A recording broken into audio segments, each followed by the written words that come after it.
Training camp, peppering you and Stephen Ross, Henne, can he perform? Is he going to have a good year?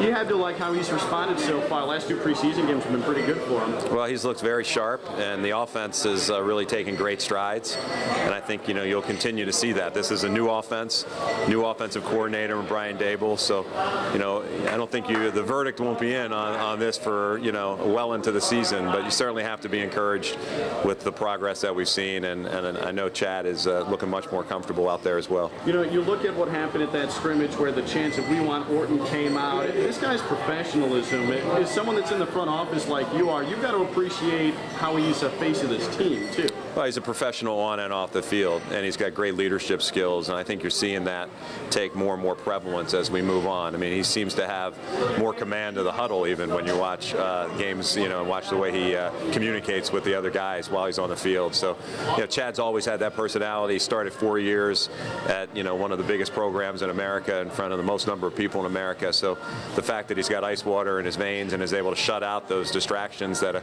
arise from time to time is no surprise. You do a good job. I mean, this included being here. Duffy's going out and kind of getting the pulse of the fan. Over the course of training camp, what have you heard from fans? How have moods changed? What are you hearing from fans about what they're expecting from this team? I think expectations have risen. I think excitement has risen.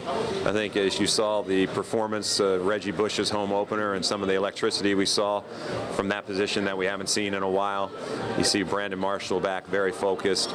I think offensively, fans in general seem much more optimistic, and they want to see exciting football, and that's certainly what we want to provide as well. But we also want to win, and exciting football and winning football seem to go hand in hand, and hopefully this year we'll be able to deliver on both of those. Now, when you sat in the booth on Saturday night and announced there was going to be a Gator Day when Tim Tebow came in October 23rd, were you expecting some of the backlash you got from Hurricanes fans and the volume of the backlash?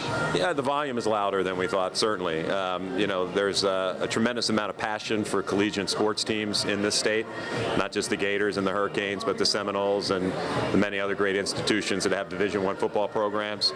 Our desire here is to reach out to Dolphins fans who also are Gator fans.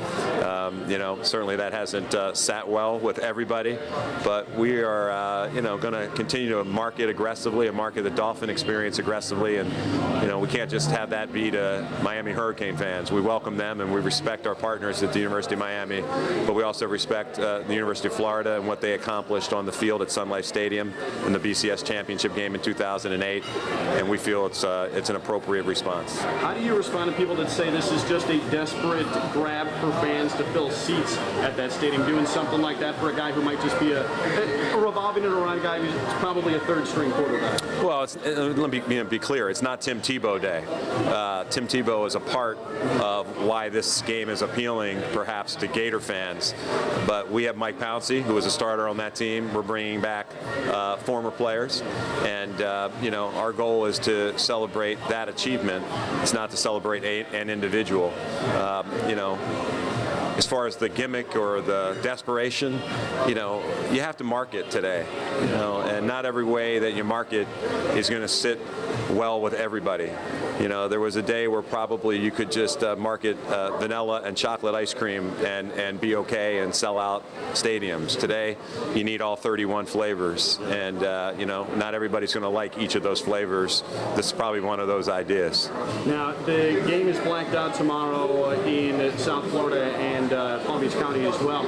Are you surprised that, especially with the Cowboys, and I know it's a preseason game, but the Cowboys, you couldn't get it sold out?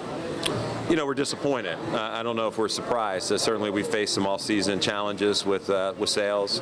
The late start because of the lockout, and being unable to really erase the memory of last year's team. Ordinarily in a normal year, the Reggie Bush transaction may have taken place 3 months earlier, and you'd have the momentum associated with being able to sell tickets around that move. So, we're going to continue to work hard. We've had a 13-year run here of no local blackouts during the regular season. We're not where we want to be right now. We have work to do, and we're committed and working tirelessly and trying to be creative and trying to market, and we're hopeful that the team gets off to a good start, which is always the best form of marketing, but you can't depend on that. You got to be able to do the other things you can to round out the experience for fans. From a realistic standpoint, is there concern that you're going to have at least one blackout during the regular season, if not more? Well, certainly that's a possibility, but we don't view it yet as a threat. There is time, and there are a fair number of tickets to be sold for a few games. We're close to selling out 2 or 3 games as well. So, again, we sense the momentum in the eyes of the fans, and we're going to do everything we can to reach out and invite people back. There's only so much we can do. It takes 2 to tango. So, but the onus is on us to make sure that we convey that the experience is something that they should consider. I feel like winning will help the process too if that happens. First year I worked in sports, that's the best form of marketing is a winning team. So that's why we put a lot of effort and resources, and I think Jeff and Tony are done a great job this offseason to get this team ready to compete at the highest level. And we'll know a lot more September 12th than we do today. So we look forward to that.